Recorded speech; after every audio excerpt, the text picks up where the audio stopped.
తీసుకోండి. నాకొద్దు గంగా. మీరు నిన్నటి నుంచి ఏమీ తినలేదు సార్. పెద్దోరిని చూసుకుంటూ హాస్పిటల్లో నిద్ర కూడా పోలేదు. కొంచెం కాఫీ తాగండి సార్. తీసుకోండి.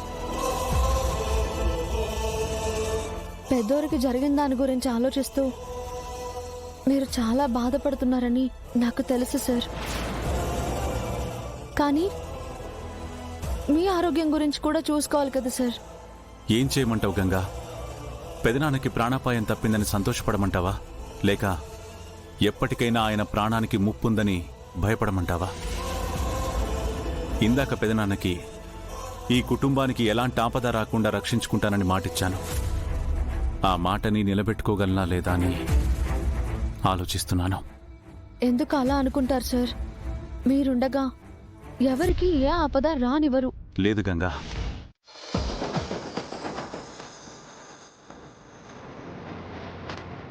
వెళ్ళొస్తాను. బాయ్.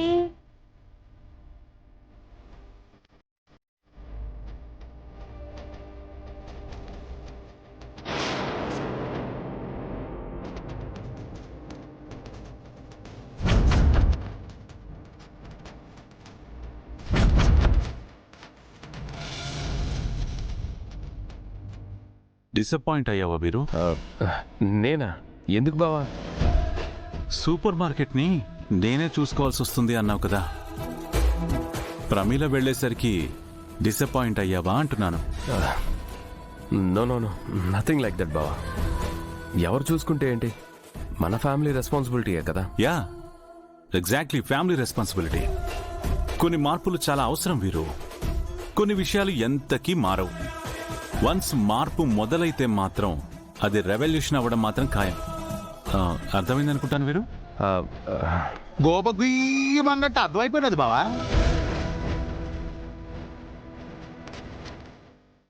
బెదర మొక్కలు అది కనపడుతుంది కదేటి.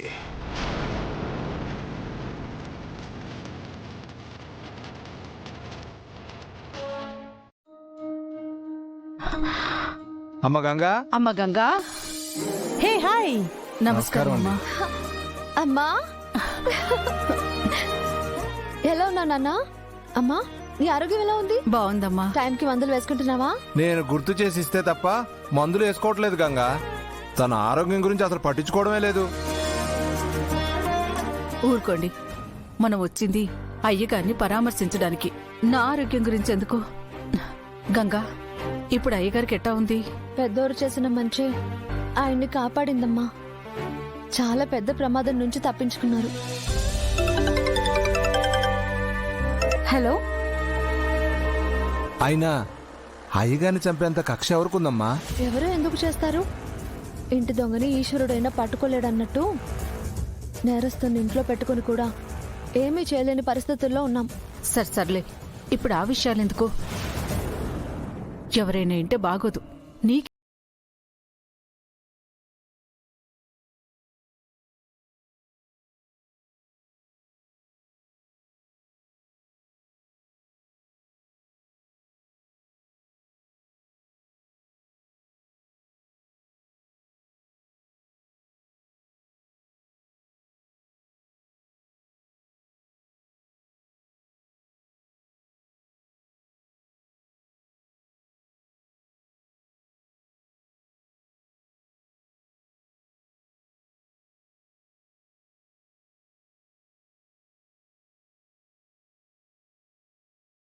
father and me also. Huh?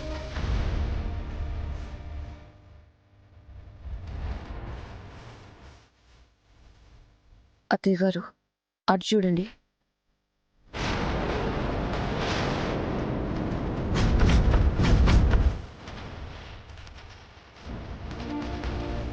మీరు వాళ్ళని రావద్దని చెప్పినా కూడా ఎంత ధైర్యంగా వచ్చి నట్టింట్లో కూర్చున్నారు. అంతేలేండి, ఇక్కడంతా వాళ్ళ కూతురుదే రాజ్యం అని కాన్ఫిడెన్స్ వాళ్ళకి. నేను ఇన్ని రోజులు గంగకి రుద్రబావికి మీ మాట అంటే లెక్కలేదనుకున్నాను. వీళ్ళకు కూడా మీ మాట అంటే లెక్కలేదని అర్థమైపోతుంది.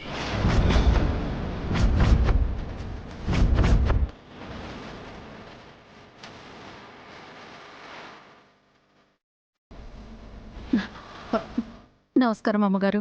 నమస్కారం అమ్మగారు. బాగున్నారా అమ్మగారు? మీ కూతురు ఇంట్లో కోడలుగా అడుగు పెట్టిన దగ్గర నుంచి బాగుండడం కాదు కదా, మనశ్శాంతిగా కూడా లేకుండా బతుకుతున్నాం.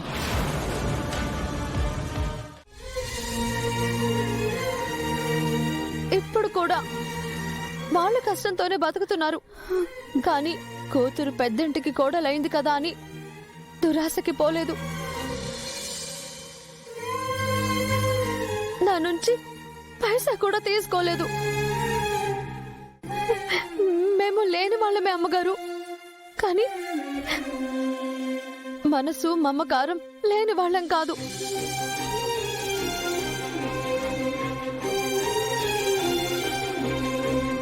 నాకు అమ్మ నాన్న వాళ్లే వెలకట్టలేని ఆస్తి. నా సంతోషమే వాళ్ళకి అంతులేని సంపద. దయచేసి ఇంకెప్పుడు మా అమ్మ నాన్నల్ని కించపరిచి మాట్లాడకండి.